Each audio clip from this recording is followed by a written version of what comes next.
I'm really proud to stand in this House today for what is a historic moment. But it is important, I think, when we stand in these moments in time to remember the reason why we are here today debating this issue in the first place. We're here because our world is warming. Undeniably, it is warming. And I'm proud, at least, that 10 years on from when I first sat right over there, we're no longer having the debate over whether or not that is the case. We're merely debating what it is we do about it.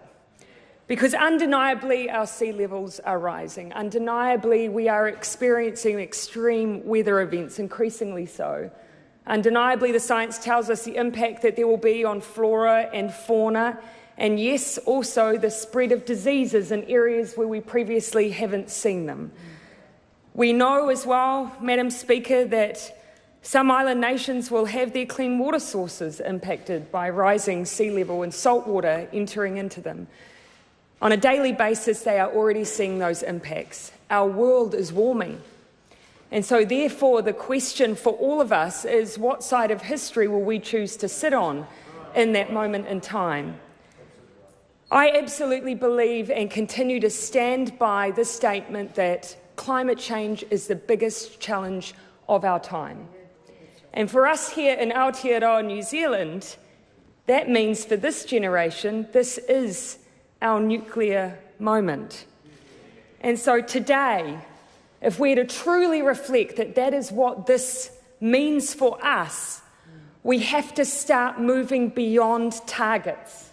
We have to start moving beyond aspiration. We have to start moving beyond statements of hope and deliver signs of action. And that is what this government is doing, and proudly so.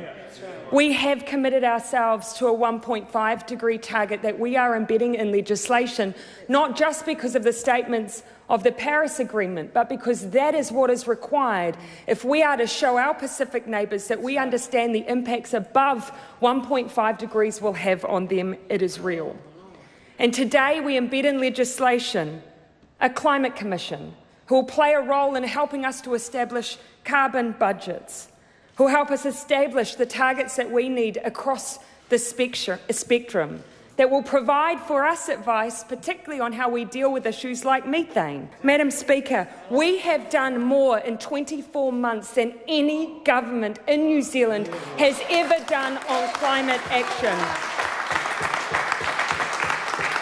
But we have not done it alone. There has been 170,000 New Zealanders taking to the street, calling for that action, not for hope, Madam Speaker, but calling for that action around the world.